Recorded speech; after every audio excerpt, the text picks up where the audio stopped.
अभी बिहार में आज मैंने एक वीडियो देखा, अररिया के अंदर एक बड़ी मामूली सी बात पर एक मुसलमान पिकअप ड्राइवर को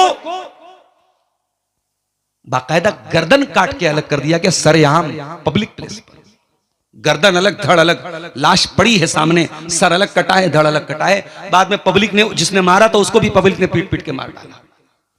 ये अभी कल की शायद न्यूज है, अररिया की, फॉरबिसगंज की न्यूज। क्या हो रहा है दुनिया में? छोटी मोटी बातों पर मर्डर हो रहा है। अभी 2-4 दिनों पहले एक और वीडियो मैंने देखा, एक छोटा बच्चा था, किसी बात पे झगड़ा हुआ, 4-5 साल के बच्चे को पटक पटक के एक आदमी ने रोड पर मार डाला, कत्ल कर दिया। अल्लाह अकबर। इंसान पागल हो चुका है, कभी गुस्से में, कभी नशे में।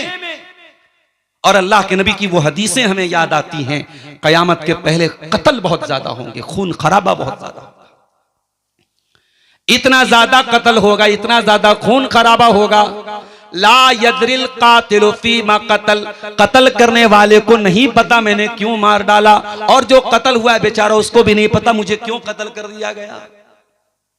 ये हालात हैं आज, और ये बहुत बड़ा जिम्मेदार इसके लिए शराब और नशा है मेरे प्यारे साथियों। इसीलिए अल्लाह ताला डायरेक्ट इतना बोल के बस नहीं करता कि शराब हराम है। अल्लाह ने कहा शराब गंदी चीज है, शैतान का काम है, इससे बचो तभी तुम कामयाब हो सकते हो। और फिर फरमाया कि ऐ मेरे बंदो, शैतान ये चाहता है कि शराब के जरिए और जुआ के जरिए तुमको आपस में लड़ा दे, तुम्हें झगड़े में डाल दे। व यसुद्दकुम अन ज़िक्रिल्लाह, और शैतान ये चाहता है जब तुम शराब पियोगे तो अल्लाह का जिक्र नहीं कर पाओगे, अल्लाह का नाम नहीं ले पाओगे, तुम शराब के नशे की हालत में अल्लाह का नाम नहीं लेना चाहोगे, नहीं ले पाओगे। व अनिस्सला, और नमाज से भी दूर हो जाओ। आज कितने प्रोग्रामों में मैं जाता हूं, मस्जिद के अंदर प्रोग्राम होता है और बहुत सारे मुसलमान जानबूझ करके मस्जिद के प्रोग्राम में नहीं आते हैं, कहते नहीं बाहर का प्रोग्राम होगा तब हम आएंगे, मस्जिद में नहीं आएंगे। मैंने पूछा ऐसा क्यों होता है? जवाब मिला, मौलाना बहुत सारे मुसलमान नापाकी की हालत में होते हैं, वो इस लायक नहीं होते कि मस्जिद में दाखिल हो जाएं। ये हालात है मेरे प्यारे साथियों शराब और नशे की वजह से। और अब तो जमाना और आगे बढ़ गया, अब शराब से बात आगे बढ़ गई। स्कूलों में पढ़ने वाले बच्चे, 12 साल के 14 साल के बच्चे, उनको पाउडर का नशा दिलाया जा रहा है, उनको हीरोइन का, उनको चरस का, उनको गांजे का, उनको हशीश का, उनको अफीम का नशा कराया जा रहा है। और जब एक मर्तबा ये बच्चे इस तरीके के ड्रग्स के आदी हो जाते हैं, फिर वो किसी काम के नहीं बचते हैं मेरे साथ।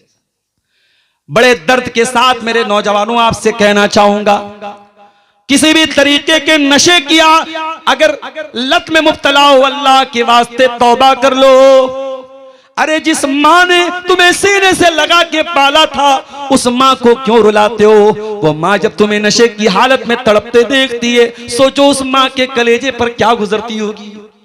जिस बाप ने उंगली पकड़ के तुमको चलना सिखाया था, वो बाप जब अपने बेटे को नशा करते हुए देखता है, बाप के दिल पे क्या गुजरती है। वो लोगों, अपने माँ बाप पे तरस खाओ, अपने आप पे तरस खाओ। और अगर किसी भी तरीके का नशा करते हो, नशे को छोड़ दो। ये सुसाइड है, ये आत्महत्या है, ये अपने आप को खत्म करना है। ये तमाम नशे की जो चीजें हैं इंसान को बर्बाद कर रही है, इंसान के शरीर को बर्बाद कर रही है। शादीशुदा इंसान अपनी बीवी के हुकूक अदा करने के लायक नहीं बचता है शराब की वजह से। कैंसर हॉस्पिटलों में चले जाओ, कितने मरीज आपको मिल जाएंगे इसी तंबाकू की वजह से, इसी सिगरेट और बीड़ी और खैनी की वजह से कैंसर जैसे खतरनाक बीमारी के शिकार हो गए। वो लोगों, कुरान तुम्हें दावत दे रहा है, इन्नमल खम्रु वल मैसिर, ये शराब गंदी चीज है, शैतान का काम है, इससे बचो। और कुरान जब शराब कहता है तो सिर्फ शराब मुराद नहीं होती है। अल्लाह के नबी फरमाते हैं, कुल्लु मुस्किरिन खम्रुन व कुल्लु खम्रिन हराम, हर नशा वाली चीज शराब है और हर शराब हराम है। एक हदीस में अल्लाह के नबी फरमाते हैं, मुदमिनुल खम्र, जो शराब की जिसको आदत पड़ जाएगी, जो शराब का आदी हो जाएगा, जिसको नशे की आदत हो जाएगी, वो इंसान अल्लाह ताला से जब मिलेगा तो उसका मामला बुत परस्त की तरह होगा। जिस तरीके से बुतों की इबादत करने वाले का मामला है, उसी तरीके से शराब के आदी इंसान का मामला होगा। और सही मुस्लिम की हदीस है, अल्लाह के नबी फरमाते हैं, जो इंसान शराब पिएगा अल्लाह ताला ने लाजिम कर दिया है अयस्कियहु मिन तीनतिल खबाल, उसको जहन्नमियों का पीप और मवाद पिलाया जाएगा। तूने दुनिया में वो गंदी चीज पी थी, तूने गलीज चीज पी थी, तुझे कयामत के दिन अल्लाह ताला जहन्नमियों का पीप और मवाद पिलाएगा। इसलिए नशे की तमाम किस्मों से मेरे प्यारे साथियों अपने दामन को बचा लो मेरे साथियों। ये बड़े बड़े जलसे और प्रोग्राम आज झारखंड की सरजमीन पे हो रहे हैं। अभी आज माल मडरों में प्रोग्राम है, अगले हफ्ते भगैया में भी प्रोग्राम होने वाला है। आपके गोड्डा और साहिबगंज के इलाके में 1 महीने के अंतराल में 10 प्रोग्राम हो रहे हैं। इतने सारे प्रोग्रामों के बावजूद क्यों मेरे प्यारे साथियों हमारा नौजवान शराब के अंदर कोई कमी नहीं आ रही है? क्यों शराब नोशी में कोई कमी नहीं आ रही है? क्यों शराब के अड्डे मुसलमान नौजवानों से आबाद है? ये भी हमारे लिए गौर करने का मकाम है। हमारी ये तकरीरें क्यों नाकाम हो रही हैं? हमारे ये जलसे क्यों फेल हो रहे हैं? हमारी इतनी मेहनतों से कायम होने वाले ये प्रोग्राम अगर इनका कोई हासिल नहीं हो रहा है, अगर समाज में कोई सलाह नहीं हो रही है, अगर नशा करने वालों के नशे में कोई कमी नहीं आ रही है, तो मेरे प्यारे साथियों ये गौर करने का मकाम है, फिर हमारी एनर्जी कहां खर्च हो रही है? ये सबसे खतरनाक चीज जो हमारे समाज के लिए नासूर बन रही है वो नशा है मेरे प्यारे साथियों। दूसरी चीज जो आज मुझे टॉपिक दिया गया, दूसरी चीज जिस पर मुझे आज आपके सामने बात करना है, वो सोशल मीडिया का गलत इस्तेमाल है। सबके पास मोबाइल है, सबके पास फेसबुक, इंस्टाग्राम, स्नैपचैट, व्हाट्सएप है। इनके जरिए हम एक दूसरे से जुड़े हुए हैं, बहुत अच्छी बात है। लेकिन कहीं ऐसा ना हो सोशल मीडिया के जरिए तो आप जमाने भर से जुड़ गए और जिनसे जुड़ना चाहिए था उनसे नहीं जुड़ पाए। एक जमाना था रात में शौहर घर में आता था, बीवी खाना लाती थी, बीवी शौहर के हाथ पैर दबाती थी, खिदमत करती थी। आज खाना खाने के बाद और बिस्तर पे जाने के बाद बीवी के हाथ में अपना मोबाइल है, शौहर के हाथ में अपना मोबाइल है। न बीवी को शौहर की फिक्र है, न बीवी को शौहर को बीवी की फिक्र है। एक ही घर में बेटा भी रहता है, मां भी रहती है, बाप भी रहता है। बेटा फेसबुक पर 5000 दोस्तों के साथ है, बेटा व्हाट्सएप पर दोस्तों के साथ चैटिंग कर रहा है, इंस्टाग्राम पर उसके बहुत सारे फॉलोअर हैं। अपनी सगी मां के साथ 2 मिनट बैठ करके बातें करने का उसके पास टाइम नहीं है। अपने सगे वालिद के पास बैठ के उनकी हालचाल पूछने का टाइम नहीं है। ओ सोशल मीडिया के दीवानों, कहीं ऐसा ना हो कि सोशल मीडिया पर तुम बहुत ज्यादा एक्टिव होने के बाद अपनी रियल लाइफ में तुम डीएक्टिवेट हो जाओ। नहीं मेरे प्यारे साथियों, याद रखो जब मुश्किल हालात आएंगे तो यही आपके अपने आप के काम आएंगे। एक नौजवान था, बड़े फख्र के साथ कहा करता था, फेसबुक पर मेरे 50,000 फ्रेंड्स हैं। एक्सीडेंट हो गया, हॉस्पिटल लेके जाया गया, डॉक्टरों ने कहा आपको ब्लड की जरूरत है, ब्लड चाहिए। उसने जल्दी से मोबाइल उठाया, सोचा 50,000 फ्रेंड्स हैं मेरे फेसबुक के ऊपर, कोई ना कोई जरूर मेरी मदद के लिए आगे बढ़ेगा। उसने फेसबुक पर अपनी फोटो डाली, कहा मेरे दोस्तों मुझे खून की जरूरत है, मेरा ये ब्लड ग्रुप है, फला हॉस्पिटल में एडमिट हूं, जल्दी से आ जाओ, जान खतरे में है, जिंदगी खतरे में है। मैसेज सर्कुलेट हो गया, 50,000 लोगों तक पहुंच गया। कोई एक बंदा भी मदद के लिए आगे नहीं आया। आगे कौन आया? उसका बूढ़ा बाप, उसका बूढ़ा बाप जिसको उसने 5 मिनट बात करने का टाइम भी जिंदगी में देना गवारा न किया। वो फेसबुक की चकाचौंध में मुब्तला, वो इंस्टाग्राम की चमक में मुब्तला, वो व्हाट्सएप की चमक में मुब्तला इंसान अपने बूढ़े बाप की हाल चाल भी न लेता था। जब खून देने की बात आई, जब ब्लड देने की बात आई, तो उसकी मदद करने के लिए कौन हाजिर हुआ? वही बूढ़ा बाप हाजिर हुआ। कौन हाजिर हुआ? उसके गांव का, उसके साथ बचपन में क्रिकेट खेलने वाला, बचपन में दोस्ती रखने वाला, जो फेसबुक पर तो नहीं जुड़ा है, जो इंस्टाग्राम पर तो नहीं जुड़ा है, लेकिन जो उसका हकीकी दोस्त है, जो रियल दोस्त है, वही उसकी मदद के लिए आगे आया। उसी ने कहा भाई मैं तुझको अपना ब्लड दूंगा। ये होती है दोस्ती। सोशल मीडिया शो ऑफ की दुनिया बन चुकी है मेरे प्यारे साथी। अपनी माँ बहनों से भी कहना चाहूंगा, बहुत ज्यादा सोशल मीडिया को देख करके अपने शौहरों को परेशान न किया करो, अपने बाप को परेशान न किया करो। ये वाला कपड़ा चाहिए, ये वाली ज्वेलरी चाहिए, ये वाला नेकलेस चाहिए। अरे ये इंस्टाग्राम चलाने वाले, ये वीलॉगर्स, ये टिकटॉक चलाने वाले टिकटॉकर और ये इन्फ्लुएंसर, इनकी जिंदगियों से धोखा न खाना। इनकी जिंदगियों में पैसा तो है, इनकी जिंदगियों में चकाचौंध तो है, मगर अल्लाह की कसम इनकी जिंदगियों में सुकून नहीं है। वो मेरी प्यारी माँ बहनों, वो फेसबुक और इंस्टाग्राम पर नजर आने वाला हजारों और लाखों का कपड़ा उससे कहीं ज्यादा बेहतर तेरे शौहर की हलाल कमाई का खरीदा गया वो सादा सा कपड़ा है जो तेरा शौहर हलाल कमाई से लाके तुझको पहनाता है। उस सोशल मीडिया की चकाचौंध से मेरी प्यारी माँ और बहनों तुम धोखा मत खाना। और अगर तुम्हें ऐसा लगता है इंस्टाग्राम की लड़कियां तो बड़े अच्छे अच्छे कपड़े पहन रही हैं, स्नैपचैट पर तो बड़े अच्छे अच्छे ज्वेलरीज आ रही हैं, मेरा शौहर मुझको लाके क्यों नहीं दे रहा है?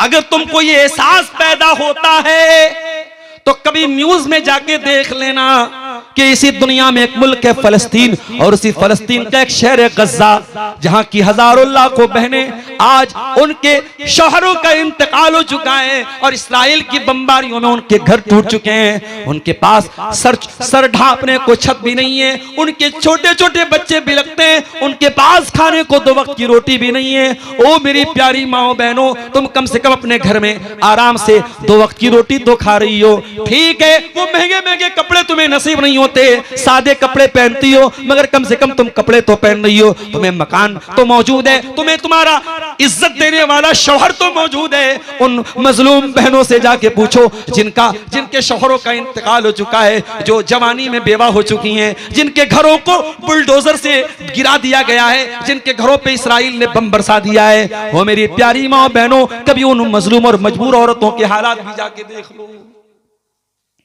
और अगर उससे भी तुम्हें सबक न मिले तो 1400 साल पीछे चली जाना। मदीना का एक घर है। किसका घर है? अल्लाह के प्यारे नबी जनाब मोहम्मद रसूलुल्लाह सल्लल्लाहु अलैहि वसल्लम का घर है। कितनी बीवियां हैं आपकी? 9 बीवियां हैं। 9 बीवियों को कितने बड़े बड़े कमरे मिले, छोटे छोटे कमरे। साहबा कहते उन कमरों में हम जाते थे, हाथ उठाते थे तो हाथ से छत को टच कर लेते, इतने छोटे छोटे कमरे थे। क्या उन कमरों में कोई मसेरी थी, कोई बेड था? नहीं। क्या कोई गद्दा था? नहीं। क्या कोई फर्नीचर था? नहीं था। एक मामूली सी चटाई बिछी रहती थी जिस पर अल्लाह के आखिरी नबी सोया करते थे। उन घरों में कोई ऐसे कीमती बर्तन भी न थे, लकड़ी के प्याले थे, चमड़े के मशकेजे थे जिनमें अल्लाह के प्यारे नबी खा लिया करते थे, पी लिया करते थे। उस जमाने में गैस का चूल्हा भी नहीं था, उस जमाने में वॉशिंग मशीन भी नहीं थी, उस जमाने में फ्रिज भी नहीं थी। ओ मेरी प्यारी माँ बहनों, अल्लाह के प्यारे नबी से बड़ा इंसान कौन हो सकता है? और आपकी बीवियों से ज्यादा मोहतरम बीवियां कौन हो सकती हैं? आपकी 9 बीवियां हैं, उन छोटे छोटे कमरों में सारी जिंदगी गुजार देती हैं और कभी जबान पर शिकायत का लफ्ज नहीं लाती हैं, कभी अपने शौहर से शिकायत नहीं करती हैं, कभी खाना मिला तो खा लिया, नहीं मिला तो सब्र कर लिया। अम्मा आयशा फरमाती हैं ऐसा भी होता था कि 2-2 महीना गुजर जाया करता था और अल्लाह के नबी के घर में चूल्हा नहीं जला करता था। अल्लाह के नबी के घर में चूल्हा नहीं जलता था। पूछने वाले ने पूछा अम्मा आयशा, जब चूल्हा नहीं जलता था तो अल्लाह के नबी के घर वाले क्या खाया करते थे? फरमाया खजूर खा लिया करते थे, पानी पी लिया करते थे। खजूर खा करके और पानी पी करके मोहम्मद रसूलुल्लाह के घर वाले गुजारा कर लिया करते थे। वो जिंदगी हमें तो नहीं मिली मेरे साथ।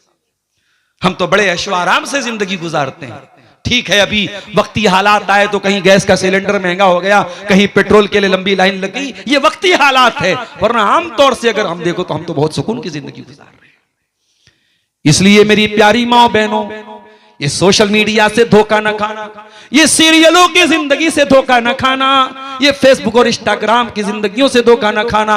अल्लाह के प्यारे नबी फरमाते हैं उन्जुरू इला मन हुवा अस्फल मिनकुम, अपने से नीचे के लोगों को देखा करो, अपने से ऊपर के लोगों को ना देखा करो। जब तुम अपने से कमजोर लोगों को देखोगे, जब तुम अपने से नीचे लोगों को देखोगे, फइन्नहु अजदरु अल्लाह तज़दरू नेमत अल्लाह, तो तुम अल्लाह ताला की नेमतों को हकीर नहीं समझोगे। सोशल मीडिया ने एक काम और कर दिया, ज़िनाकारी को आसान कर दिया। एक जमाना था, कोई गांव का लड़का, कोई शहर की लड़की, उनको कोई गलत काम करना होता था, वो छुप छुप करके मिला करते थे, बड़े पहरे हुआ करते थे। अब तो बाप भी मौजूद है, मां भी मौजूद है, बड़ा भाई भी मौजूद है, एक ही छत के नीचे सब मौजूद है।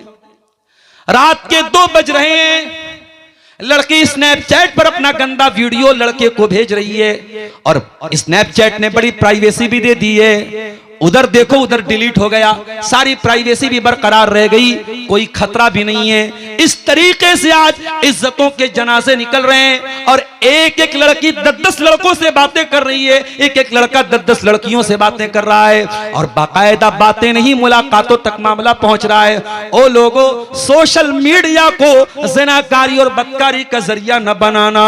ओ लोगों, ये तो इसलिए बनाया गया था ताकि हम एक दूसरे से कनेक्ट हो जाएं, एक दूसरे से जुड़ जाएं। अल्लाह के वास्ते इसे ज़िनाकारी का अड्डा न बनाने देना। वला तक़रबुज़्ज़िना इन्नहु काना फ़ाहिशतन व साअ सबीला। ओ मेरे बंदो, तुम ज़िना के करीब न जाना, ये बहुत गंदा काम और बहुत बुरा रास्ता है। इस्लाम बड़ा प्रैक्टिकल दीन है।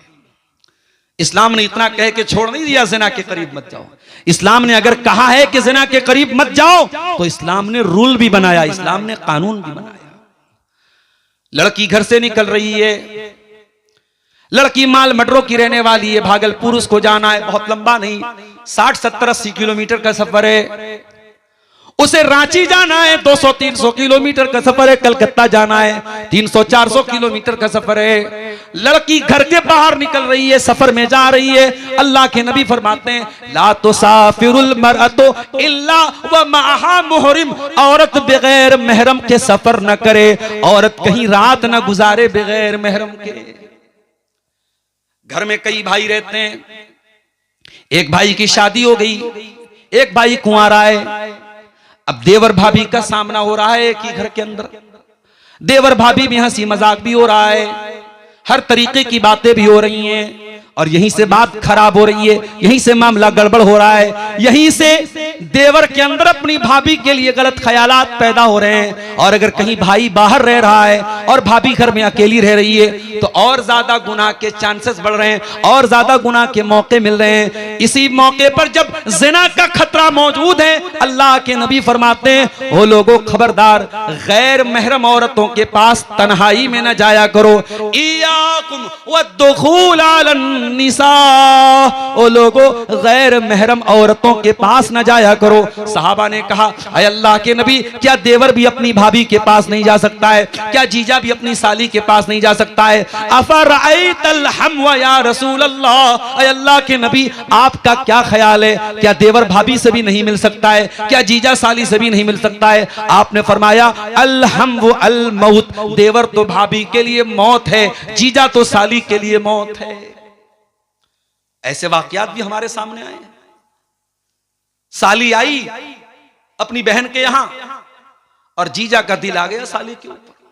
अब लाख उसे मसला बता दो भैया, जब तक तुम्हारी बीवी तुम्हारे निकाह में, तुम साली से शादी नहीं कर सकते। हराम तरीके से साली से भी शादी कर लिया और 2 सगी बहनों को एक साथ अपने निकाह में रखा, जो कि हराम है। अल्लाह के नबी की साफ हदीस मौजूद है, कुरान की आयत मौजूद है, लेकिन ये हराम काम भी आपको कहीं कहीं समाज में होता हुआ नजर आ जाएगा। तो कुरान अगर कह रहा है वला तक़रबुज़ ज़िना, ज़िना के करीब मत जाओ, तो कुरान उसका तरीका भी बता रहा है। सोशल मीडिया ने आज नजरों के ज़िना को आसान कर दिया। हकीकत वाला जो ज़िना है वो तो उतना भी आसान नहीं है, मगर आंखों का ज़िना तो बहुत आसान हो गया। अब तो मौलवियों के फेसबुक के ऊपर भी ऐसे वीडियोज आ जाते हैं कि मौलवी बेचारे परेशान हो जाते हैं, कोई देख लेगा तो मैं क्या जवाब दूंगा।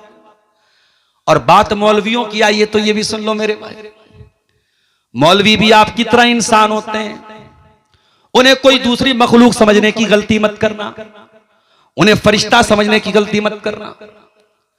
मौलवी भी आपकी तरह इंसान है, उलमा भी आपकी तरह इंसान है, उनसे भी खताएं हो सकती हैं।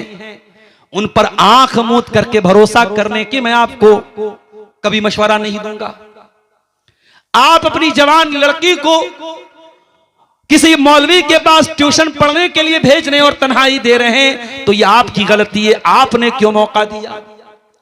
लड़की छोटी थी तब आपने क्यों नहीं पढ़ने भेजा, और लड़की जवान हो गई तो आपने किसी जेंट्स के पास क्यों भेजा, आपने लेडी टीचर के पास क्यों नहीं भेजा? ये कहां लिखा है कि अगर कोई मौलवी है, कोई हाफिज है तो वो फरिश्ता बन जाएगा, उसके ऊपर आंख मूंद करके भरोसा करो। लेकिन हां, आंख मूंद करके भरोसा भी नहीं करना है। और अगर किसी एक मौलवी ने कोई गलत काम कर दिया तो सारे उलमा से बदजन हो जाना भी मेरे प्यारे साथियों ये सही नहीं। मुझे मालूम है झारखंड से कुछ ऐसे वाकयात भी सामने आए, किसी ने फर्जी चंदा कर लिया, मदरसे का वजूद नहीं है, चंदा कर लिया, सारे मौलवी बेचारे बदनाम हो गए। अब वो मौलवी भी बदनाम हो गए जो वाकई में इदारा चला रहे। और अपनी आंखों से मैंने देखा साउथ इंडिया के अंदर फरवरी और मार्च का महीना, सख्त धूप का आलम, और झारखंड और बिहार और बंगाल के ये मौलवी बेचारे, कभी आप गौर करना मेरे साथियों, ये मौलवी जो आज मदरसों में पढ़ा रहे हैं ये बाई चॉइस पढ़ा रहे हैं, इनकी मजबूरी नहीं है। ये चाहते तो कोई गट्ठर भी अपने पीठ पर लाद सकते थे, गट्ठर लाद लेते तो मदरसे के नाजिम की डांट न सुनना पड़ता, मदरसे के प्रिंसिपल की डांट न सुनना पड़ता। अपनी पीठ पर बोझा लाद करके मजदूरी कर लेते तो शायद मदरसे की तनख्वाह से ज्यादा कमा लेते और मोहल्ले वालों की डांट भी ना सुनना पड़ता। बेचारा मस्जिद का इमाम है, गांव वाला, गांव का एक अनपढ़ आदमी भी डांट के चला जाता है, मौलवी साहब आज आपने नमाज लंबी पढ़ा दी, आज आपने सजदा लंबा कर दिया, आज आपने रुकू लंबा कर दिया। मौलवी बेचारा जो मस्जिद का इमाम है पूरे मोहल्ले के निशाने पर रहता है। गौर करो मेरे प्यारे साथियों, जिस दौर में बहुत सारे कामों की आसाइश और आसानी है, ये उलमा हैं जो दीन के किलों को संभाले हुए हैं। इन्होंने मस्जिदों को संभाला हुआ है, इन्होंने मदरसों को संभाला हुआ है, और इन्हीं के जरिए दीन का काम हो रहा है। इन्हीं के जरिए तौहीद फैल रही है, इन्हीं के जरिए कुरान फैल रहा है, इन्हीं के जरिए हदीस फैल रही है। अल्लाह के वास्ते उलमा को हकीर न जानो, अल्लाह के वास्ते उलमा की तहकीर न करो, किसी एक आलिम की गलती से तमाम उलमा से नफरत न करो मेरे प्यारे साथी। आज अफसोस के साथ कहना पड़ रहा है, आज हमारी जमात के बहुत सारे लोग सारे उलमा से दूर हो गए। उलमा का नाम आता है, जबान से बदतमीजी निकलने लगती है, जबान से बदजबानी निकलने लगती है। कभी गौर करके जाके देखो मेरे भाइयों, अभी आज हमारे एक दोस्त का फोन आया, इलाहाबाद के रहने वाले हैं, अपनी 2 बच्चियों को मऊ नाथ भंजन में हॉस्टल में छोड़ने के लिए गए थे। फोन करके कहने लगे, मौलाना बड़े लाडो प्यार से बेटियों को पाला है, कभी किसी जरूरत के लिए बेटियों को तरसना नहीं पड़ा है, और आज ये मदरसे में लेके आया हूं और मदरसे वाले कह रहे हैं कि माँ बाप से बेटियों को बात करने की इजाजत हफ्ते में सिर्फ एक बार मिलेगी। मौलाना मेरा दिल नहीं मान रहा है, मैं क्या करूं? मैंने कहा थोड़ा सा कलेजे पर पत्थर तो रखना पड़ेगा, मदरसे में पढ़ाना है तो ये सख्ती तो झेलनी पड़ेगी। ओ लोगों, ये हॉस्टल में रहने वाले बच्चे, अब तो ठीक है हर जगह मतबक का इंतजाम हो गया है, लेकिन एक बड़ी तादाद में हमारे उलमा ऐसे भी हैं जिन्होंने मदरसों में जागीर के जरिए पढ़ाई हासिल की है, तालीम हासिल की है। घर घर वो टिफिन लेके जाते थे और भिखारियों की तरह उनको खाना दिया जाता था, और वो बेचारे वही खाना खा करके अपने घर के इज्जतदार घर के हैं, अपने घर में शान और शौकत से खाते हैं और शान और शौकत से खिलाते हैं। लेकिन आज हॉस्टल में रह करके जागीर का खाना खा के बेचारा वो पढ़ रहा है। उनकी कुर्बानियों पर इस तरीके से पानी न फेरो मेरे साथी। इसी बंगाल के हमारे एक दोस्त हैं, रमजान में चंदा करने के लिए गए, इत्तेफाक से मैं भी साउथ इंडिया में था, मुझे फोन किया उन्होंने, मौलाना मैं आपके पास आ रहा हूं। मैंने कहा बहुत अच्छी बात है, आइए साथ में बैठ के खाना खाएंगे। एक दिन रमजान का महीना था, दस्तरखान लगाया, बंगाल के हमारे साथी आए, उनको बिठाया, इफ्तार करने लगे। देखा आंखों में आंसू आ गए। मैंने कहा क्या बात है, क्यों रो रहे हो? कहा मौलाना आप तो जानते हैं, आप जब भी मेरे घर पे आते हैं मैं आपको मेहमान नवाजी करता हूं, आपको मछली बना के खिलाता हूं, आपको बेहतरीन चीजें बना के खिलाता हूं। लेकिन ये चंदे का काम करने के लिए हमको क्या क्या करना पड़ रहा है।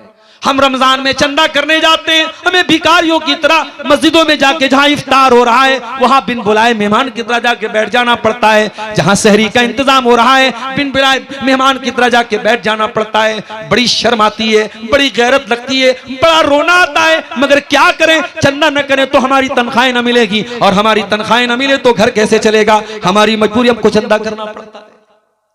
ओ लोगों, ये मदरसे बड़ी मुश्किल से चल रहे हैं। इन उलमा को इस तरीके से अपनी नफरत का, अपनी जबान दराजी का निशाना न बनाओ। इन उलमा की कुर्बानियों पर इस तरीके से पानी न फेरो। मैं ये नहीं कहता कि उनको मासूम समझो, मैं ये नहीं कहता कि आंख मूंद करके भरोसा कर लो। अगर आपके घर में कोई आलिम आया और आपने जवान बेटियों को बेपर्दा उनके सामने आने की इजाजत दे दी, उनके कमरे में जाने की एंट्री दे दी, और आपने ये सोचा है बहुत बड़े मौलाना है, बहुत बड़े आलिम है, बहुत अच्छी तकरीर करते हैं, और आपने अपनी जवान बेटी को उनके कमरे में जाने की इजाजत दी, तो ये आपकी गलती थी। इस्लाम ने तो इससे रोका है मेरे प्यारे साथी। अल्लाह के नबी फरमाते हैं ला यख्लुवन्न रजुलुन बिइम्रातिन इल्ला वसालिसुहुम शैतान। खबरदार, कोई मर्द किसी औरत के साथ अकेला न रहे, तन्हाई न इख्तियार करे, क्योंकि तीसरा शैतान होता है। जब एक मर्द और एक औरत तन्हाई में होंगे तो तीसरा शैतान होगा। चाहे वो मर्द अपने दौर का सबसे बड़ा अल्लामा हो, वो औरत अपने दौर की सबसे बड़ी अल्लाह की वली हो, लेकिन अगर एक मर्द और एक औरत तन्हाई में है तो तीसरा शैतान वहां पे होगा मेरे साथ। और सोशल मीडिया ने आज इसी काम को आसान कर दिया है।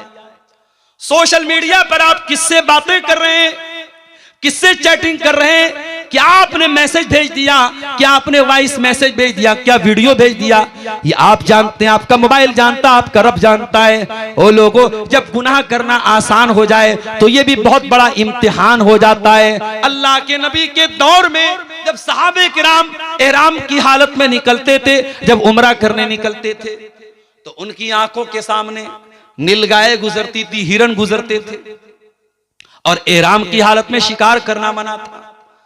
सहाबा बेचारे बड़े बेबस रहते थे, क्योंकि शिकार के जरिए उनकी बहुत बड़ी आमदनी होती थी। अब वो एहराम की हालत में है और उनकी आंखों के सामने से नीलगाय गुजर रहा है और हिरन गुजर रहे हैं, मगर वो शिकार नहीं कर सकते थे। अल्लाह ने कुरान में फरमाया या अय्युहल्लज़ीना आमनू लयब्लुवन्नकुमुल्लाहु बिशैइन मिन सैद तनालुहु अयदीकुम व रिमाहुकुम। ऐ ईमान वालो, अल्लाह ताला तुमको आजमा रहा है, तुम्हारे सामने से शिकार जा रहा है, तुम हाथ बढ़ा के पकड़ सकते हो, तुम नेजा मार के पकड़ सकते हो, लेकिन तुम्हें पकड़ने की इजाजत नहीं है। ले यअलम अल्लाहु मन यखाफुहु बिल गैब। अल्लाह ताला ये देखना चाहता है कि कौन है जो बगैर देखे अल्लाह से डरता है। बगैर देखे कौन अल्लाह से डरता है, यही इम्तिहान है तेरा। मेरे प्यारे नौजवान साथियों, सोशल मीडिया भी आपका बहुत बड़ा इम्तिहान है।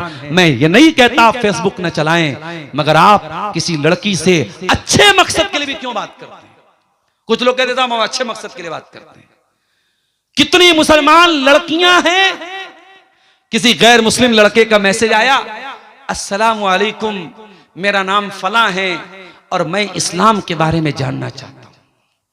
अब ये लड़की बेचारी समझती है कि इस्लाम के बारे में ये जानना चाहता है तो बड़ी अच्छी बात है, मैं इसको इस्लाम के बारे में समझा देती हूं। और फिर धीरे धीरे जब ये इस्लाम के बारे में उसको बताने लगती है, और सामने वाला तो पहले से पूरी प्लानिंग करके आया है, साजिश करके आया है, वो धीरे धीरे फिर प्यार भरी बातें करने लगता है और उसके बाद अपने जाल में फंसा करके उस मुसलमान लड़की को मुर्तद बना देता है, इस्लाम से निकाल देता है, उसे मुशरिक बना देता है, उसे अल्लाह की तौहीद से हटा देता है। एक जरा सी चैटिंग एक मुसलमान लड़की से दीन और ईमान छीन लेती है। इसलिए मेरे प्यारे साथियों, मेरी प्यारी माँ और बहनों, आपसे कहना चाहूंगा सोशल मीडिया का इस्तेमाल बहुत एहतियात के साथ करो। अल्लाह के प्यारे नबी फरमाते हैं अल ऐनान ज़िनाहुमन नज़र, आंखों का ज़िना यह है गलत चीजों को देखा जाए। वल उज़नान ज़िनाहुमल इस्तिमा, और कानों का ज़िना यह है गलत चीजों को सुना जाए। अच्छी तस्वीर पर भी आप अगर गाना लगा रहे हैं, म्यूजिक लगा रहे हैं। मैं एक मर्तबा ट्रेन से आ रहा था, ट्रेन में देखा 2-4 लड़के जो है वो चश्मा लगा करके किसी गाने पर वीडियो बना रहे हैं, नाच रहे हैं। तो मैंने पूछा ये क्या है, तो पता लगा ये कोई नया ट्रेंड चला है, कोई फिल्मी हीरो है और उसने बड़े एक्शन में एंट्री मारी है, तो ये नौजवान लड़के लड़कियां ट्रेन पे एंट्री मार रहे, वीडियो बना रहे। क्या चल रहा है? तमाशा चल रहा है मेरे साथी। ये गाने बजाने ये आपके कानों तक जब पहुंचेंगे तो ये भी कानों का ज़िना है मेरे साथियों। वलियदु ज़िना हल बच्चू, और हाथों का ज़िना यह है गलत चीजों को टच किया जाए। वर्रिजलु ज़िना हल खुता, और पैरों का ज़िना यह है कि गलत चीजों की तरफ चल के जाया जाए, जहां बेपर्दगी हो रही है, जहां बेहयाई हो रही है। अभी हम लोग आ रहे थे, अकबर नगर एक जगह पड़ती है, ये आपके मुंगेर से जब हम लोग आते हैं तो मुंगेर से भागलपुर के बीच में एक जगह अकबर नगर, वहां पे कोई उर्स चल रहा था। अब पूरी रोड जाम थी और लड़कों से ज्यादा लड़कियां नजर आ रही थी, और माशाअल्लाह सब बिल्कुल सजी संवरी मेकअप करके क्या करने आई हैं? बाबा का उर्स मनाने आई हैं। कोई बेचारे अल्लाह के वली हैं, बाबा हैं, उनकी वहां पे कब्र है, मजार है, उनकी मजार पे चादर चढ़ाने आई हैं और उनसे जो है बरकत लेने आई हैं। ये तमाशे आज हो रहे हैं मेरे प्यारे साथियों। ऐसी जगहों पर जाना और पैरों से चल के जाना ये पैरों का ज़िना है। अल्लाह के नबी फरमाते हैं वर्रिजलु ज़िना हल खुता, गलत जगहों पे पैरों से चल के जाना ये पैरों का ज़िना है। वल कल्बु यहवा व यतमन्ना, और दिल में इंसान के गलत ख्यालात पैदा होते हैं। वल फर्जु युसद्दिकु ज़ालिका व युकज़्ज़िबुहु, और इंसान की शर्मगाह या तो उसकी तस्दीक कर देती है या उसको झुटला देती है, या तो इंसान ज़िना कर बैठता है या बच जाता है। जो हाथों पर कंट्रोल नहीं करेगा, जो पैरों पे नहीं करेगा, जो आंखों पे नहीं करेगा, जो कानों पे नहीं करेगा, हो सकता है वो मुकम्मल ज़िना कर बैठे। जो इन सब चीजों पर कंट्रोल नहीं करेगा वो ज़िना पर भी कंट्रोल नहीं कर पाएगा। सोशल मीडिया के जरिए मेरे प्यारे साथियों ये चीजें आज आम हो रही हैं। एक और काम सोशल मीडिया कर रहा है, फेक न्यूज फैलाना, फेक चीजें फैलाना, बिला वजह हर चीज को शेयर करना। रात को 2 बजे माल मड्रो की रोड से गुजर रहा हूं, 2 बजे का टाइम लगा करके स्नैपचैट पे डाल रहा है। बनारस में जो एक हादसा हुआ और कुछ नौजवान लड़के जो नाव में बैठ करके, कश्ती में बैठ के इफ्तार कर रहे थे और गंगा नदी में वो इफ्तार कर रहे थे। क्यों ये मामला इतना हाईलाइट हुआ? आज वो लड़के जेल में, उनकी जमानत नहीं हो रही है। सोचो उन्होंने कोई बहुत बड़ा क्राइम तो नहीं किया। उसी गंगा नदी में आज शराब पी करके उसका भी वीडियो बनाए। शराब पीने वालों के खिलाफ अभी तक कोई कार्रवाई नहीं हुई है, मगर इफ्तार करने वाले मुस्लिम नौजवानों के खिलाफ कार्रवाई भी हो गई और जेल में भी डाल दिया गया और अभी तक जमानत नहीं हो रही है। तमाम चीजों की जड़ क्या है? उन्होंने वीडियो बनाया बाकायदा। अगर वो वीडियो ना बनाते तो शायद ये मामला यहां तक ना पहुंचता। क्या जरूरत है हर बात की वीडियो बनाने की, हर बात को डालने की?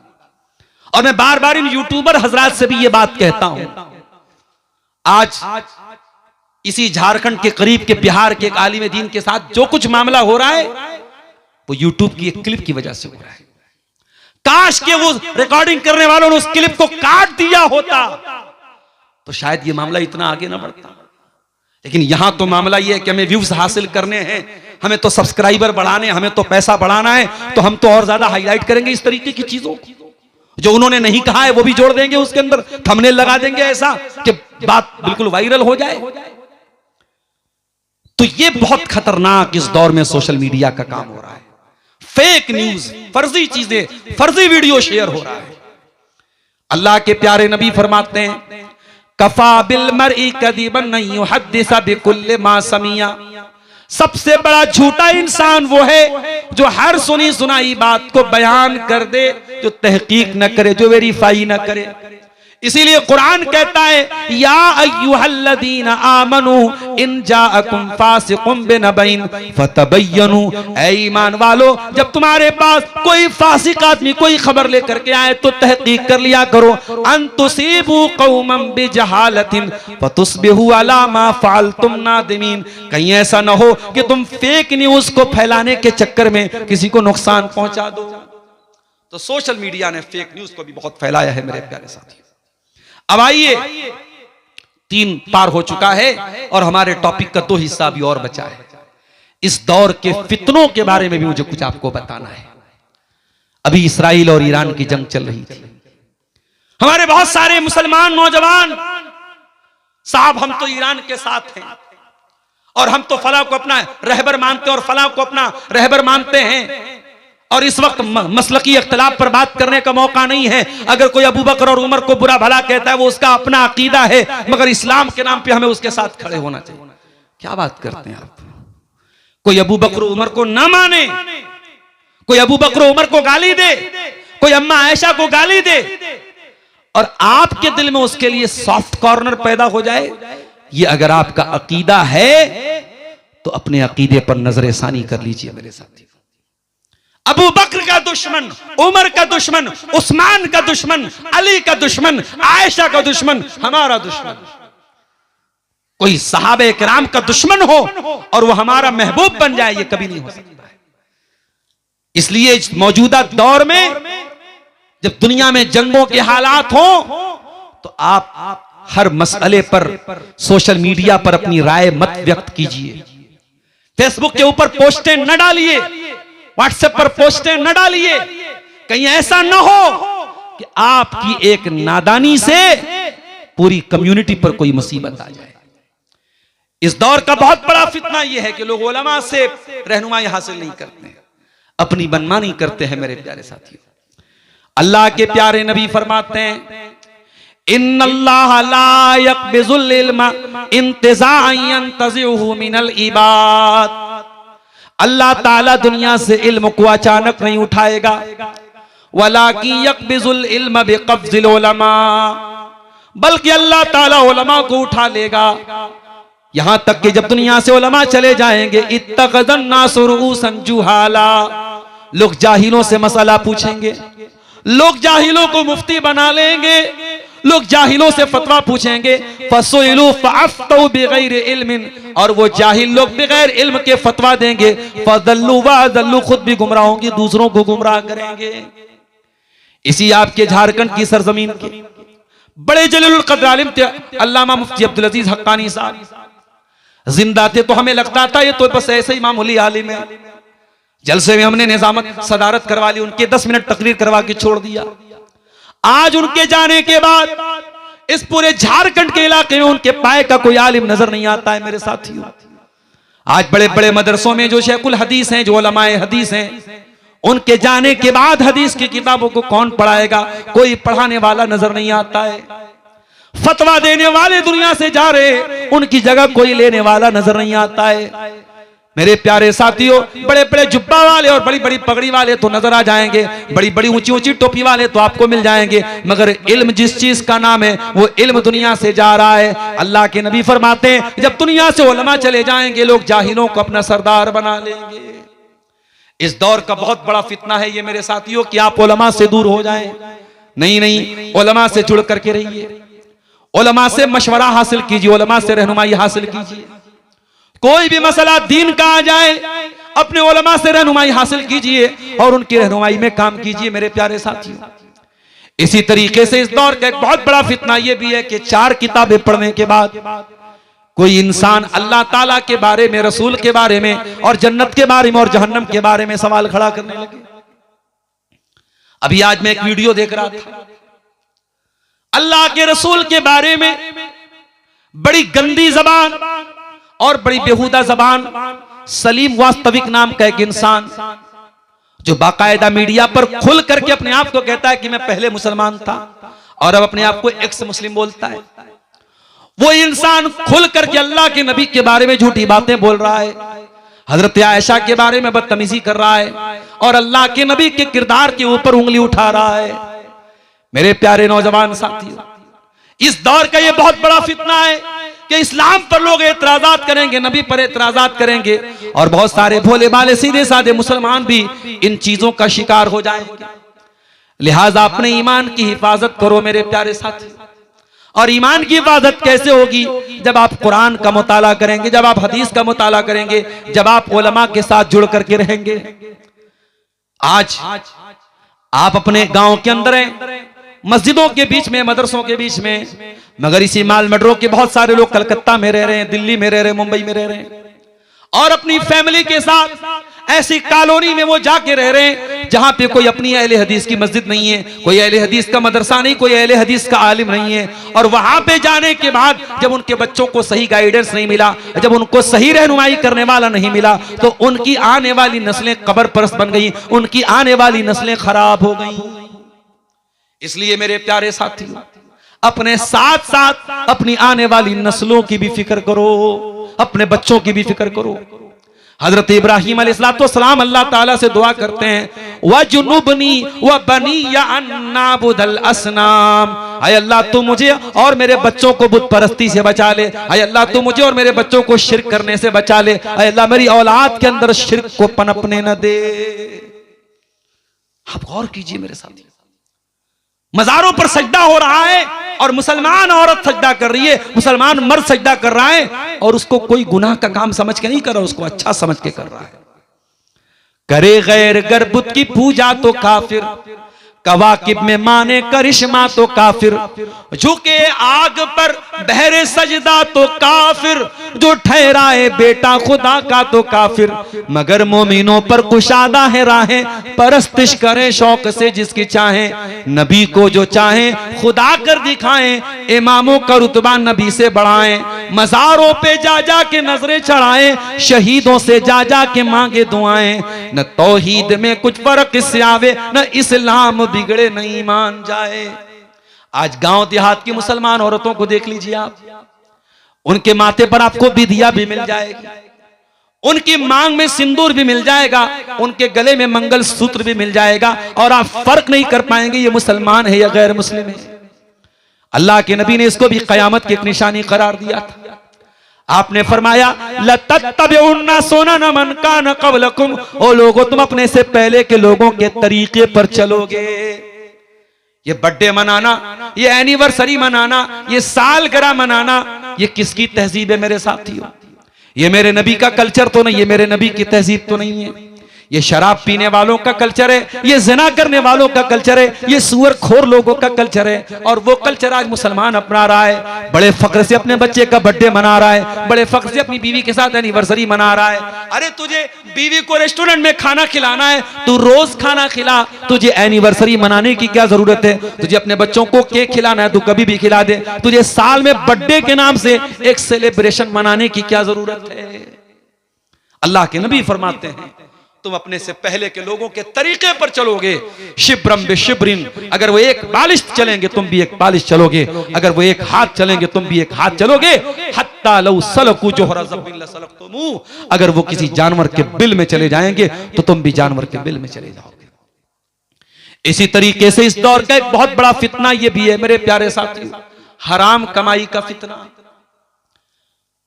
इसी झारखंड में जामताड़ा का इलाका है, साइबर क्राइम का अड्डा माना जाता है। चोरी के जरिए लोगों के एटीएम से पैसा ले लेना। कोई बेचारा रिटायर हो गया है, बूढ़ा इंसान है, पेंशन पा रहा है, उसके अकाउंट में अच्छा खासा पैसा है, बैंक वालों से मिली भगत करके स्कैम करके उसके बैंक से, उसके अकाउंट से पैसा ले लेना। इस तरीके का काम बड़ी तादाद में जामताड़ा में हो रहा है। और अफसोस की बात यह है कि ये काम करने वालों में एक बहुत बड़ी तादाद मुस्लिम नौजवानों की भी है। हो लोगों, वो हराम तरीके से दूसरों के अकाउंट से पैसा चुरा करके कोई करोड़पति बन भी जाएगा तो क्या कर लेगा मेरे साथियों? एक दिन तो ये पैसा छोड़ के दुनिया से जाना पड़ेगा, एक दिन ये मकान तो छोड़ के दुनिया से जाना पड़ेगा, एक दिन ये जमीनों जायदाद तो छोड़ के जाना पड़ेगा। लेकिन जो हराम की कमाई से तूने बनाया है, कब्र में जाने के बाद तुझे उसका हिसाब देना पड़ेगा। सब ठाठ पड़ा रह जाएगा जब लाद चलेगा बंजारा। मेरे नौजवानों, खूब पैसा कमाओ, हलाल तरीके से बिजनेस करके जितना पैसा कमा सकते हो कमाओ, हमें पैसे से कोई प्रॉब्लम नहीं है। हम तो चाहते हैं हमारे लोग मजबूत हो जाएं, ये पैसे वाले बन जाएं। जब ये पैसे वाले बनेंगे तो मस्जिदों को आसानी से चंदा देंगे, ये पैसे वाले बन जाएंगे तो मदरसों को अच्छी तरीके से फंडिंग करेंगे। आप जब पैसे वाले बनेंगे तो समाज में आपको एक रसूख और एक ताकत हासिल होगी। मेरे प्यारे साथियों, पैसा कमाना बुरा नहीं है, मगर पैसा कमाने के नाम पे अंधा हो जाना बुरा है। इसीलिए अल्लाह के नबी फरमाते हैं, याती अलन्नास ज़मानुन ला युबालिल मरउ मिन ऐना खज़ल माल। एक जमाना तुम पर आएगा जब लोग इस बात की परवाह नहीं करेंगे कि माल कहां से कमा रहे हैं, हलाल तरीके से कमा रहे हैं या हराम तरीके से कमा रहे हैं। और हमारे टॉपिक का जो चौथा हिस्सा था मेरे साथियों, आखिरी हिस्सा, क्योंकि अब बिल्कुल आखिरी वक्त 3:15 बज चुके हैं। अब आधा घंटा 40 मिनट के बाद फजर की अजान भी होने वाली है। आखिरी पॉइंट आपके सामने बयान करने जा रहा हूं, वक्त की ना कदरी। इस दुनिया में सबसे कीमती अगर कोई दौलत अल्लाह ने हमको दी है तो वक्त और टाइम दिया है मेरे साथियों। और इसीलिए अल्लाह ताला कुरान में बार बार टाइम की कसम खाता है। कभी फरमाया वल फज्र, फजर की कसम, कभी फरमाया वल अस्र, अस्र की कसम, कभी फरमाया वज़ुहा, चाश्त के वक्त की कसम। अल्लाह ने टाइम की कसम खाई है, जमाने की कसम खाई है। और जमाने की कसम खा करके अल्लाह ने फरमाया वल अस्र इन्नल इंसान लफी खुस्र। जमाने की कसम, इंसान बहुत बड़े खसारे में, बहुत बड़े खसारे में। मोबाइल हमारा डिस्चार्ज होने लगता है, 2% चार्जिंग बची। मान लो मैं सफर से आ रहा हूं और पीर 35 या मिर्जा चौकी स्टेशन पर मुझे उतरना है, और माल मटरों के यासीन भाई या दीगर जो जिम्मेदार हजरात है वो लेने के लिए मुझको वहां पहुंचे, और 2% चार्जिंग बची है। और मुझे इस बात का डर है कि कहीं ऐसा ना हो कि स्टेशन पहुंचने के पहले पहले चार्जिंग खत्म हो जाए। और जो जलसे वाले हैं वो ठीक है, मुझको पहचानते हैं, मगर इतने लोगों की भीड़ में कैसे पहचानेंगे? अगर कॉल नहीं मिला पाया, अगर मोबाइल डिस्चार्ज हो गया तो कैसे कनेक्ट होंगे, कैसे राब्ता करेंगे?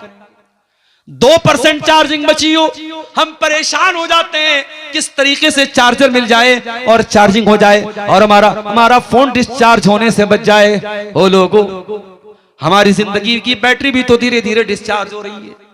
हम हर दिन अपनी मौत के करीब हो रहे हैं, हम हर दिन अपनी कब्र के करीब हो रहे हैं, और हम नहीं जानते कि हमारी जिंदगी की बैटरी का कितना % बाकी है। हम तो ये भी नहीं जानते। 2026 चल रहा है, कहीं कहीं लोगों ने मुझको 2027 की तारीख भी ले ली है। मौलाना अगले साल 27 में फला तारीख को आपको मुझे हमारे यहाँ आना है। अरे हम तो इस बात की गारंटी भी नहीं ले सकते कि 2027 देखना भी हमको नसीब होगा। ओ लोगों, हमारी जिंदगी की बैटरी भी डिस्चार्ज हो रही है, मगर हम कितने बड़े नादान हैं कि हम दुनिया के फोन को तो चार्ज करने की चिंता कर रहे हैं, मगर जिंदगी की बैटरी को चार्जिंग करने की कोई फिक्र नहीं है हमें।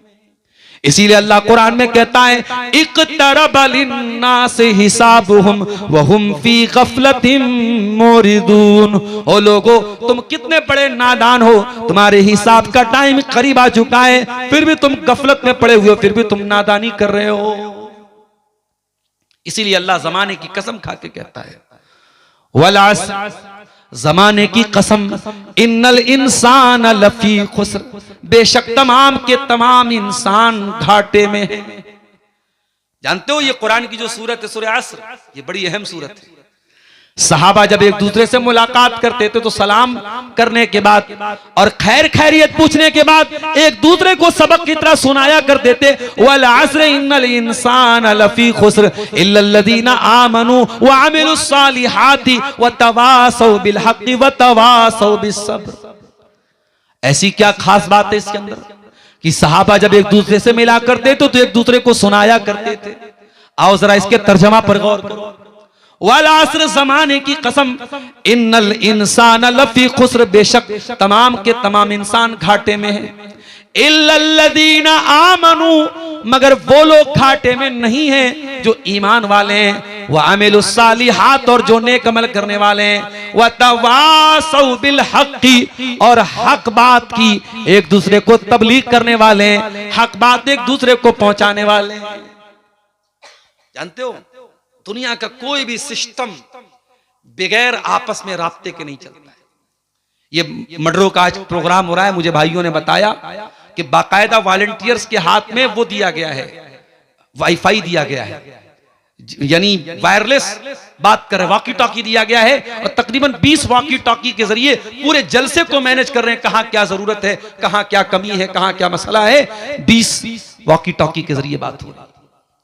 ओ लोगों, जिस तरीके से तुम दुनिया में एक दूसरे को एक जलसा कराने के लिए वॉकी टॉकी के साथ जुड़े हुए हो, अल्लाह कुरान में कह रहा है जब तुम्हें अल्लाह ताला ने तौहीद का रास्ता दे दिया, जब तुम्हें इस्लाम का रास्ता बता दिया, जब तुम्हें सच्चाई का रास्ता बता दिया है, तो अकेले इसके ऊपर चलना काफी नहीं है। वतवासौ बिल हक़्क़ि, तुम्हें एक दूसरे को वसीयत भी करना पड़ेगा, एक दूसरे को तबलीग भी करनी पड़ेगी, एक दूसरे को समझाना भी पड़ेगा। वतवासौ बिस्सब्री, तुम्हारे गांव में कोई आदमी नमाज नहीं पढ़ रहा है, किसी दिन मौका निकालो, भाई तुम नमाज में क्यों नहीं आते हो, भाई तुम 4 टाइम की नमाज पढ़ते हो, तुम फजर की नमाज में क्यों नहीं आते हो। कोई ऐसी टीम भी बना लो मेरे साथियों जो लोगों को जाके नमाज के लिए तलकीन किया करे।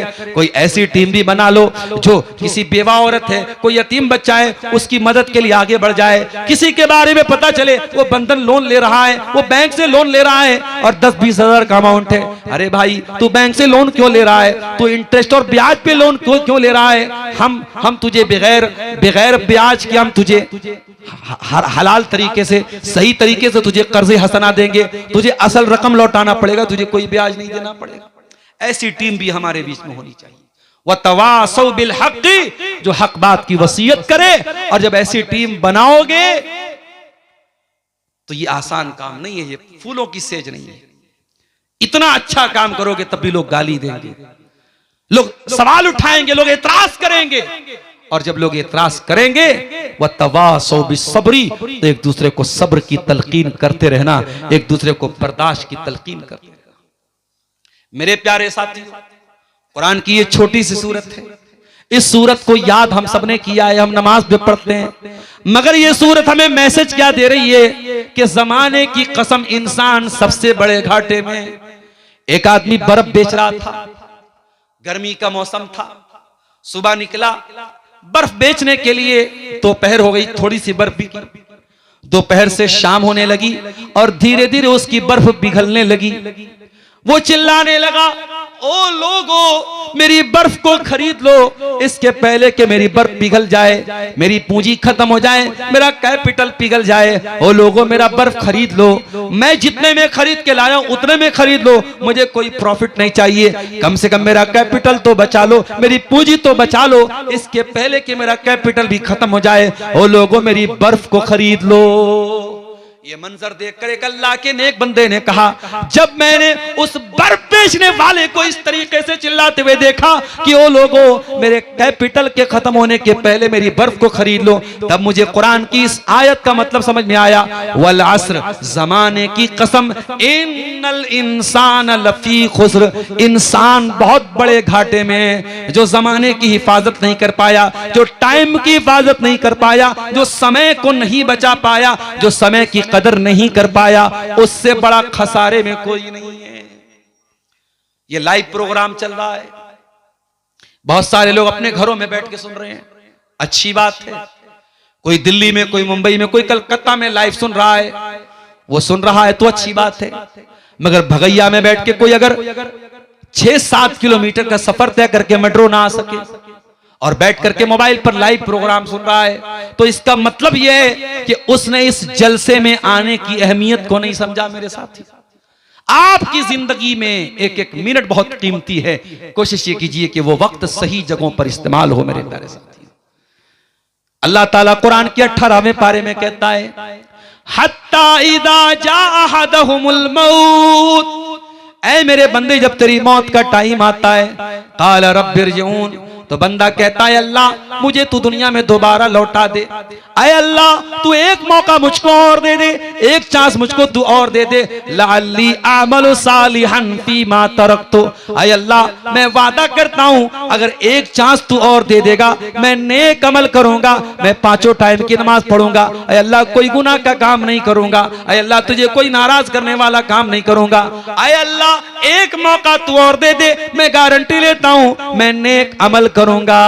अल्लाह फरमाएगा कल्ला, ऐसा हरगिज हरगिज नहीं हो सकता है। इन्नहा कलिमतुन हुवा काइलुहा, ऐ मेरे बंदे ये तो एक बात है जो तेरे मुंह से निकल रही है, ये बात कभी पूरी होने वाली नहीं है। व मिन वराइहिम बरज़खुन इला यौम युबासून, अब कयामत तक तुझे बरज़ख की जिंदगी गुजारना है। ऐ मेरे बंदे तुझे जिंदगी एक बार मिली थी, वो जिंदगी तुझको मिल चुकी है। ओ मेरे प्यारे नौजवान साथियों, ओ फॉसिल पार्क में इश्क के नैन लड़ाने वाले मेरे साथियों, ओ सोशल मीडिया पर लड़कियों से चैटिंग करने वाले मेरे भाइयों, ओ नशे की लत में गिरफ्तार मेरे नौजवान साथियों, ओ मेरे जिगर के टुकड़ों, ओ मेरे दोस्तों, ओ मेरे साथियों, अल्लाह की कसम मुझे आपसे हमदर्दी है। मैं आपको अपना भाई और अपना दोस्त समझता हूं और मैं ये मानता हूं कि अगर आपने अपनी जवानी को इन गुलछर्रों में गुजार दिया, इन हराम कामों में गुजार दिया, तो कल अल्लाह की बारगाह में बहुत शर्मिंदा होना पड़ेगा मेरे साथियों। अगर अपने किसी दोस्त की वजह से अगर अय्याशी में पड़ गए, अपने किसी दोस्त की वजह से नशे के चक्कर में पड़ गए, कल कयामत के दिन पछताना पड़ेगा। व यौमा यअद्दु ज़ालिमु अला यदैहि यक़ूलु या लैतनी इत्तख़ज़तु मअर रसूल सबीला, कयामत के दिन इंसान अपने हाथ को काटेगा और कहेगा ऐ काश मैंने रसूल का रास्ता अपनाया होता। या वैलता लैतनी लम अत्तखिज़ फुलानन खलीला, ऐ काश मैंने फला को अपना दोस्त न बनाया होता, फला की दोस्ती की वजह से मैं हराम काम में पड़ गया, मैं नशे में पड़ गया, मैं गलत चीजों में पड़ गया। ओ लोगों, इसीलिए दोस्ती बहुत सोच समझ करके किया करो, अच्छे लोगों को दोस्त बनाया करो, नेक लोगों को दोस्त बनाया करो। बुरे दोस्तों की वजह से भी इंसान को कयामत के दिन पछताना पड़ सकता है। इसलिए मैं अपने नौजवानों से कहना चाहता हूं, वक्त की कदर करो मेरे प्यारे साथियों। गया वक्त एक जिंदगी का एक मिनट भी वापस मिलने वाला नहीं है, और कयामत के दिन जब हम अल्लाह के सामने खड़े होंगे तो हमें एक एक टाइम का हिसाब देना पड़ेगा। अल्लाह के नबी फरमाते हैं ला तज़ूलु क़दमा इब्ने आदम, इंसान कयामत के दिन अपनी जगह से हिल नहीं पाएगा जब तक 5 सवालों का जवाब न दे दे। वो अब्दुल गफ्फार सलफी को भी देना पड़ेगा, वो आपको भी देना पड़ेगा, वो मुझको भी देना पड़ेगा, वो आलिमों को भी देना पड़ेगा, वो आम लोगों को भी देना पड़ेगा। 5 सवालों का जवाब सबको देना पड़ेगा। उन 5 सवालों का जवाब दिए बगैर हम कयामत के दिन हिल नहीं पाएंगे। पहला सवाल क्या किया जाएगा?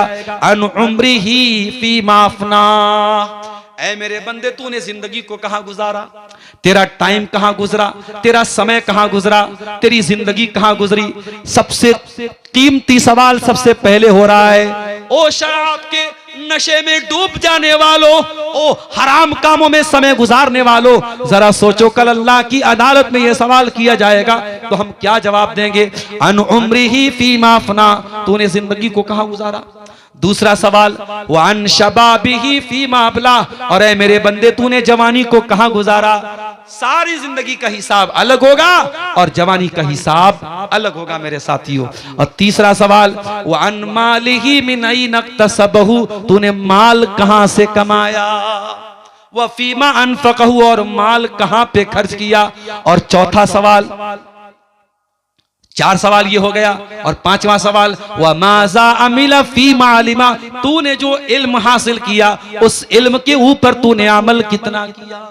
लिहाजा मेरे प्यारे साथियों, वक्त की कद्र करो। अरबी की कहावत है अल वक्त कसैफ, वक्त तलवार की तरह है। इल्लम तख्ता हो यक्ता का, अगर आपने सही तरीके से उसको नहीं काटा तो वक्त आपको काट देगा। इसलिए मेरे प्यारे साथियों, अपने एक एक मिनट का सही इस्तेमाल कीजिए। आखिर में हम अल्लाह ताला से दुआ करते हैं रब्बुल आलमीन हमें नेक अमल अच्छी समझ की तौफीक अता फरमाए।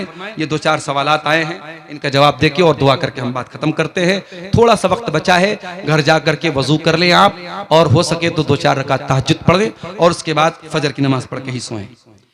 क्या इज्तिमाई रोजा इफ्तार करा सकते हैं? बिल्कुल करा सकते हैं। जिन उलमा ने इसको बिदअत कहा है वो सही बात नहीं है। जब हम इनफरादी तौर पर इफ्तार करा सकते हैं तो इज्तिमाई तौर पर भी करा सकते हैं। अलबत्ता आजकल जो इफ्तार पार्टियां हो रही हैं, राजनीतिक इफ्तार पार्टियां, फला पार्टी की तरफ से और फला पार्टी की तरफ से, तो वो मुझे मुनासिब नहीं मालूम होती, उससे हमें अवॉइड करना चाहिए। लेकिन एक आम मुसलमान अगर मस्जिद में लोगों को दावत दे रहा है और इज्तिमाई तौर पे दे रहा है, पूरे गांव को दे रहा है, पूरी मस्जिद को दे रहा है, कोई हर्ज की बात नहीं, इंशाअल्लाह उसके गलत होने की कोई दलील नहीं है। दूसरा सवाल है, क्या रुकू मिलने से नमाज मुकम्मल हो जाती है? कुछ उलमा का ये मौकिफ है कि रुकू मिल जाने से रकात मिल जाती है, मगर दलील के एतबार से ज्यादा मजबूत बात यह है कि रुकू तो मिल गया, सूरह फातिहा नहीं मिली, इमाम के साथ क़ियाम नहीं मिला, लिहाजा वो रकात उसको नहीं मिली, वो रकात उसको दोहरानी पड़ेगी। यही बात ज्यादा सही है, यही बात ज्यादा मजबूत है। वल्लाहु आलम बिस्सवाब। क्या इमाम के पीछे सूरह फातिहा न पढ़ने पर नमाज होगी? नहीं होगी। इमाम के पीछे सूरह फातिहा आप नहीं पढ़ेंगे, आपकी नमाज नहीं होगी। अल्लाह के नबी की क्लियर हदीसें मौजूद हैं, बगैर सूरह फातिहा के कोई नमाज नहीं होती, और इमाम के पीछे भी आपने हुक्म दिया है सूरह फातिहा पढ़ने का।